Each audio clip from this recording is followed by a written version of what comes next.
Hello, everyone, and welcome to the Awaken Together podcast. I'm Jen, And I'm Kat. and today we are going to be sharing the art of holding space and talking about cord cutting. And we're going to give you a meditation to have your own cord cutting ceremony.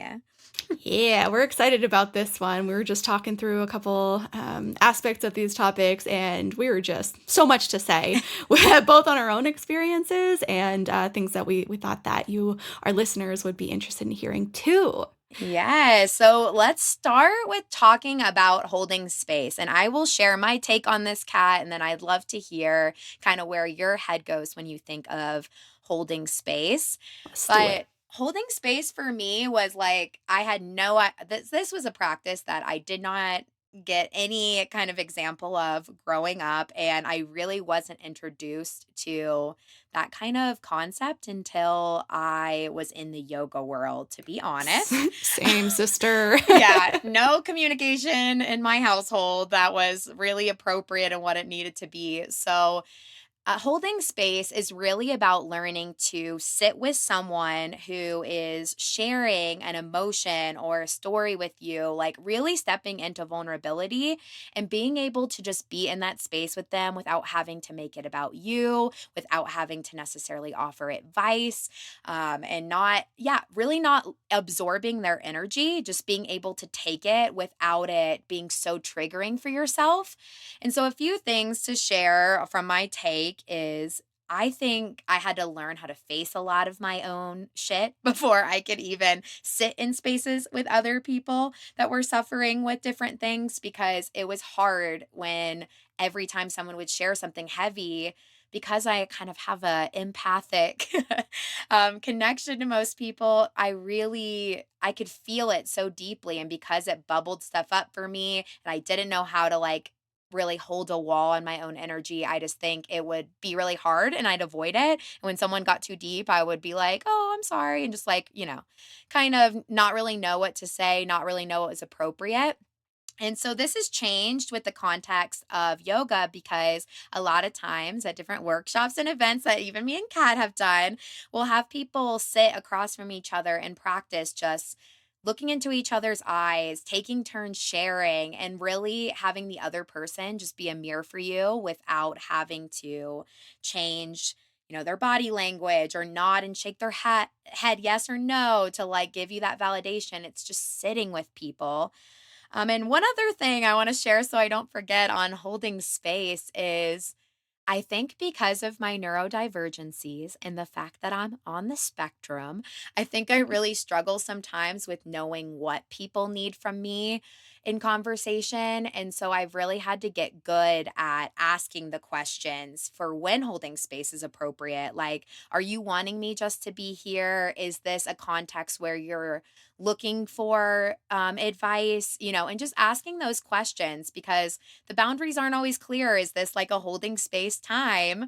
And I do think sometimes people do admire the fact that you can talk something out with them, but this is just little pieces of what I have had to learn for holding space. What about you, Kat? I'm so happy you said that because I mean, I don't know if I'm neurodivergent. I mean, I definitely have some sensory things, but I feel the same way. It's not totally clear to everybody, to anyone really, when somebody wants you to just listen and be there for them, and hold space, or if they want advice. And so asking, it's like the only person that knows is them, because they're Yeah. in their own mind, and we just can't read their minds, right? And Hmm. so I think asking is the best way to do it. And it's something that Kyle and I have gotten in the practice of. Honestly, he's better at remembering to do that than I am a Uh-huh. lot of the Same, time. same, same, same, same. Yeah, our guys. Oh, They're good yeah. listeners. They sure are. I go into fix it mode a lot of the time with him, and that's been my practice, is Yeah. not just looking for solutions because that's what I was taught, but rather just like sitting there and holding space and sharing like a loving presence, looking them in the eye, showing that I'm listening and that I care with my body language, facing Kyle or whoever I'm holding space for with my shoulders, having like a soft expression on my face, not looking at my phone, just like being there fully present with them.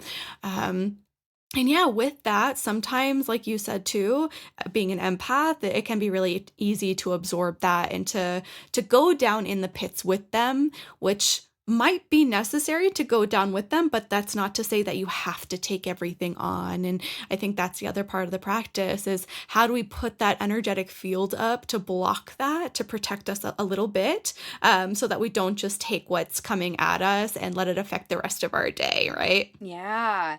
My thing that I always just keep in my head, especially when I'm engaging in conversation that's going deeper and we're facing some stuff, either individually or together. I just really believe, and I've said this on the podcast before, but where we put our attention is where we send our energy. And for me, if I that picture is very helpful that when I'm focusing on something, I'm sending a line of energy to it, but whenever I need to call my energy back to me, I have to tune in inward. So I have to think of what my body's doing and how, like, focusing on my breath, even. How am I breathing as I'm sitting here? What Mhm. sensations am I picking up in my body when I am here? And that automatically, I feel like, usually calls kind of we're going to take it into cutting the cord and looking at chords, but that calls my energy back. And so instead of drawing a line, it brings me back in. And when I'm holding space for people, first of all, when I stopped, I really had to, I think I had to learn the life lesson that, like, people's problems has nothing to do with me. Mhm. And even though, especially in close friendships where navigating maybe some form of life together, and it's very good for both parties to be heard. Not every single person's emotional reality needs my full take. Sometimes just being able to vent and be able to do that less alone is like a night and day difference and feels so good. And when people were offering that to me in a more conscious space in yoga, I think I really started understanding that that was something I wasn't really offering a whole lot of people. I mean, it felt really good to be able to have someone receive what I'm saying without having to change it or, yeah, expand on it, just to listen. Yeah, definitely. And so when we want to be practicing some of this cord cutting and just setting our own boundaries energetically, that can happen either like from a normal conversation of holding space. Sometimes, we might notice that we are feeling a little bit different after the conversation, and that's it. That's not to say that you did anything wrong or that you were too weak and your field didn't go up. Showing yourself some compassion there, but it can be a really nice exercise in practicing this. So, to talk a little bit more about energetic ties, we've been mentioning this, but when you have a relationship with a person or a place, and there have been a lot of emotions, a lot of feelings, a lot of like experiences that tie you to them, that's when this energetic cord connects you to them or this place. It can be a thing as well, like an object. So it's not to just say this is strictly reserved for people. It's also these deeper layers are really common in romantic relationships too. And some of the benefits that you might experience after you break these ties are just like a lighter feeling in your body, experiencing more energy, a zest for life that maybe you had felt a little bit dulled down for a bit. I've also heard of people waking up more easily in the mornings when, let's say, they would be waking up pretty groggy for a while.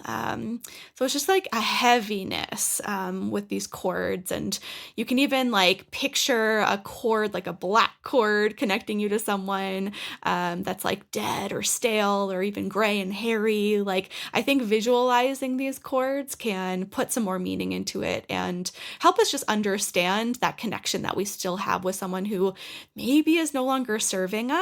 And that's not to say that it's right to vilify these people. I think it's all too easy to say, like, oh, there's this negative person that I'm attached to.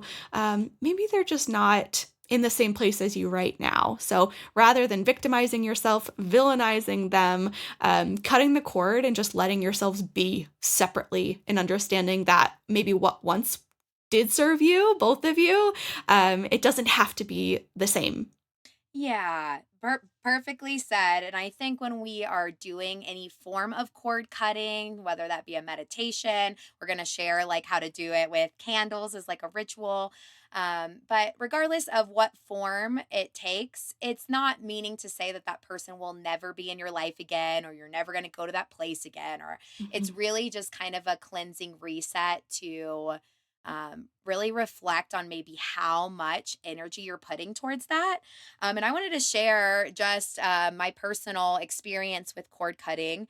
Um, I think for Please. me, yeah, thanks. I think for me, I had a huge, and this has been, yeah, coming up in my life at this point, just kind of reflecting on some of this too. Because I can see my growth in it. So it's kind of been fun to sit with and journal. But I had a huge issue with codependency, which just means that I would put other people ahead of me all the time. It was kind of like an addiction, versus I was never the type that was very addicted to substances or um I used to brag that I didn't have an addictive personality when in reality I was so addicted to giving people advice, dealing with people's lives for them. Like I would take someone's life and like love to be in charge of every single component. Like it went far, which is the like peak problem of creating an energetic cord, like for real. And I had some friendships for sure that I just like it was all consuming in my thoughts. I really can when I thought of it as an addiction, it was really that serious. Like I would think about someone like all the freaking time. And I really do deeply love and get attached to people very easily. So it's really important for me to have these kind of practices. But I think if someone doesn't come to mind or something specific doesn't come to mind that you need to do a cord cutting ceremony for or about, maybe picturing and just watching your thoughts. Like, is there someone that you think about like a lot?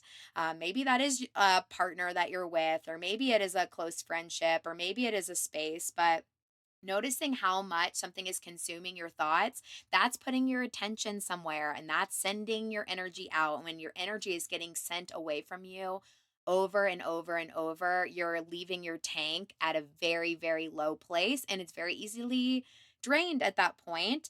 So when I did my first cord cutting ceremony, I had a friendship, maybe friendship's not the best term, I don't know.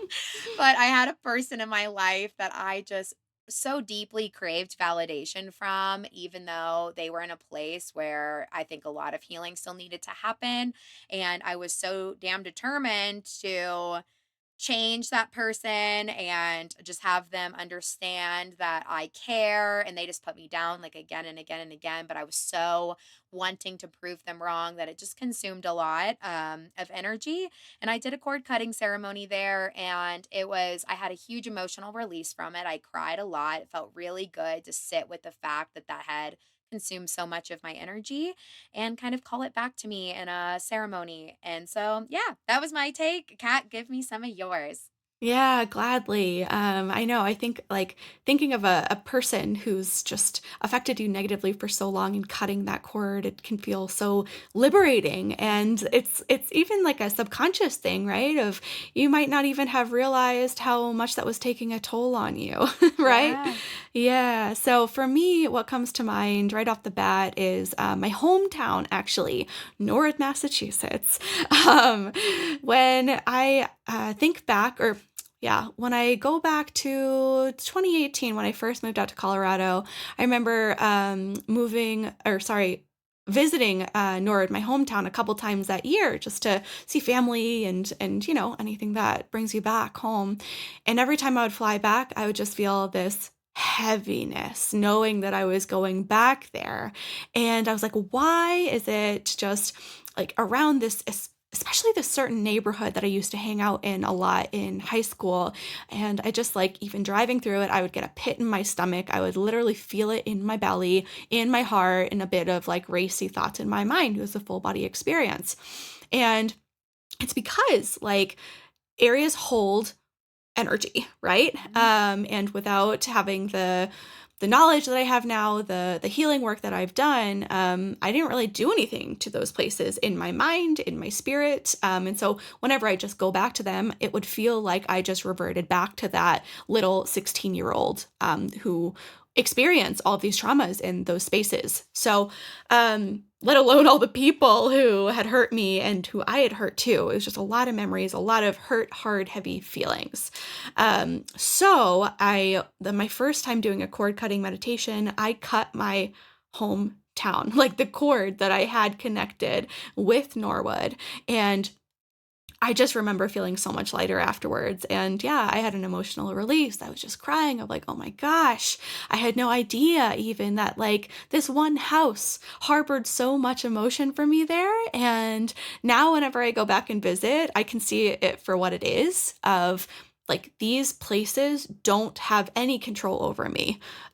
Sure, I might still have memories there. That doesn't change that, but I'm no longer leaking energy to them through my subconscious because I've had this experience that was really transformative for me. And I'd say, like Jen was just saying, if you're not really coming up with someone right off the bat of like who you want to cut this cord with or someplace, I would recommend reflecting on your dreams of maybe who's someone or something that keeps recurring to you that when you wake up, you feel a little icky of like, why was that person in my dream? And just further exploring that some more, maybe journaling on it and seeing if there's anything unresolved there. And that could be a focus for one of these experiences too, to cut.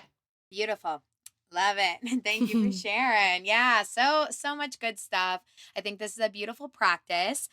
Kat is going to guide us in a meditation, but I was just going to share just another technique that you could play with and use. We're going to try to put a video up for you of us performing this, just so you can kind of see the visual representation. If you have ever seen, you can do a cord cutting ceremony with like a really fun visual by taking two candles. You'll want to place them on something that's going to be safe as the wax comes down. So you can take like a couple plates. You usually have it about like six inches or so apart from each other. And you're going to take twine or string and wrap it around the two candles like a couple times to where there's a bond. You'll set the intention that this is going to be a cord cutting ritual. You ask for protection, and then you'll visually say which candle is going to be you and then what the opposite candle is, whether that's a person or a place. And then you'll light the candles at the same time. And I really have seen so many cool videos and representations of this. It really can kind of tell a story. Like, for some, I've seen the twine cut right away from one person and like fall over to the other candle. Like someone just like fully cut off that energy, which left you feeling like really abandoned and alone. I've seen people's candles like go down together at the exact same time.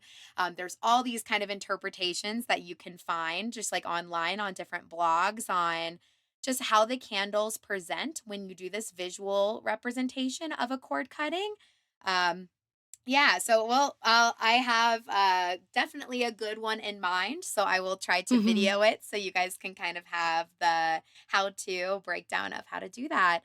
And then just to share one other thing before Kat guides us in our meditation is even without doing one of these bigger rituals, if you don't have space for this meditation right now, I think really just remembering that when you focus on your internal world, you stop putting so much energy out into the external.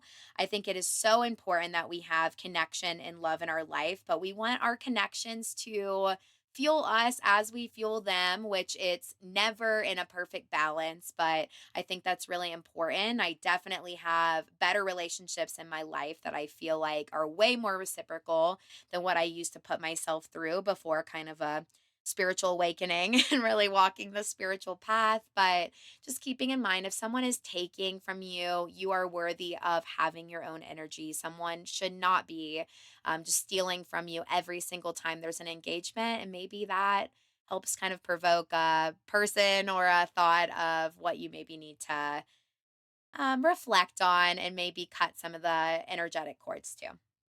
Awesome. Love it. Thanks, Jen. Yeah. Yeah, I'm excited to see that video of you doing the candle burning. I'm Mhm. gonna try it out too. I'm excited. This is like a new resource Yeah. for me. Yeah. Alrighty, everybody. So hopefully, with listening to this episode so far, you have had something come to mind that you'd like to cut and bring some distance in between you, it, them.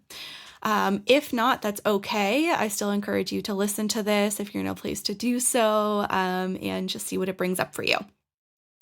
Now, in this meditation, we're going to call in the Archangel Michael, who's the Archangel for removing cords. And he's also known for protection and just bringing your energy back to you. And when we invite him in, his big light sword, it cuts through the cords that are attached to you. So that's what you can kind of envision with him and the energy that he brings. But know that if his energy does not resonate with you, that's totally okay too. Please feel free to use an alternative divine or light source, maybe your spirit guides, whatever does feel aligned. Step one, we're going to protect the space and call in some guidance. So just find a comfortable position, whether you're seated, laying, even walking if you're listening to this while you're out. Unhinge your jaw, soften your eyebrows, roll your shoulders up and down your back, finding a small lift in your heart space. A little tuck through your chin so that you can lengthen through the crown of your head. And just imagine your crown chakra opening in this active receiving.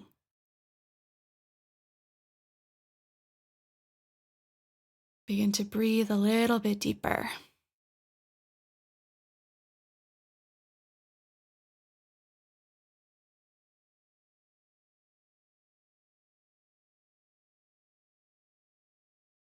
Now, to protect this space, I'll begin with a little prayer. Thank you, guidance of the highest light and love, for protecting this space and assisting me in cutting any unhealthy cords that are attached to me. Specifically, please help me release a cord with, you fill in the blank. Specifically, please help me release a cord with. Archangel Michael, I ask for your divine assistance in cutting these cords. Now take a deep breath in through your nose. Let it go out through your nose. Allow your belly to relax and expand on the inhale. And fully release all air as your navel point glides back towards your spine on the exhale.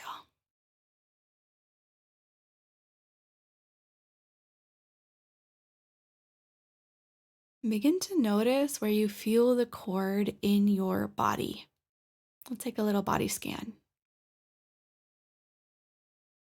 Many people feel it in their belly area, which is the home of the ego, our power center. Many people also feel it in their hearts, which is the home of emotions, or even their throats, which is the center of expression, voice, truth. If you can't exactly feel where it might be right now, just take a guess as to where it could be for you.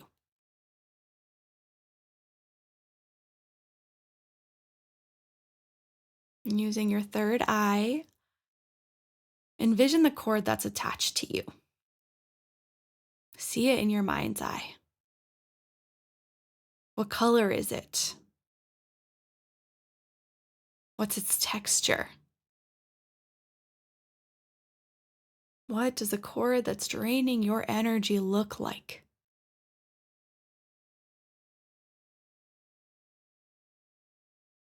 Now see how the cord is attached to you and this other person, place, or thing.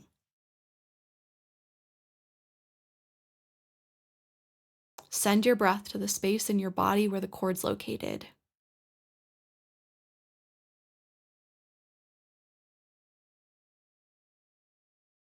Move through it and notice how this feels.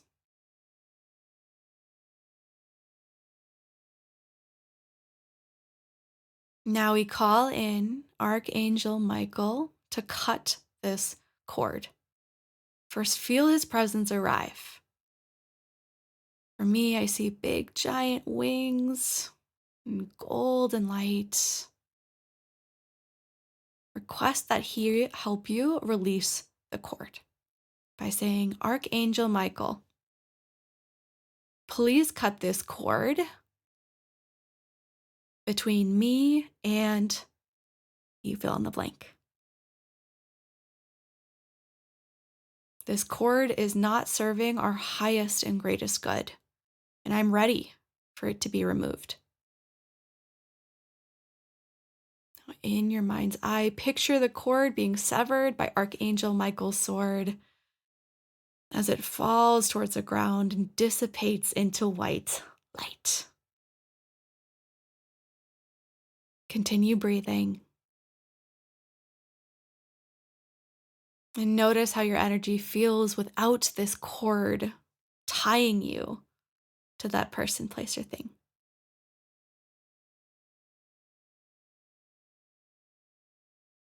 You're welcome to repeat this for as many cords as you'd like to release, asking the support and help of Archangel Michael, naming who this cord is attached to, and sharing why you're ready for it to let go.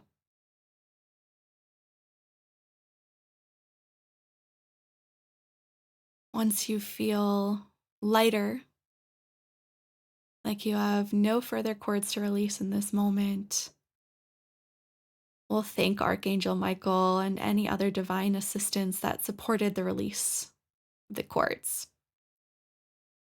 Thank you, Archangel Michael and Divine Light, for releasing this cord from my being. Let's take a deep inhale through the nose. Open your mouth and release it all the way. Feeling that energy leave your space. And then return to your body by bringing your hands to your skin. Maybe rubbing your hands together, stamping your feet on the ground, returning to your physical presence and knowing that you are here right now. Thanks, everybody.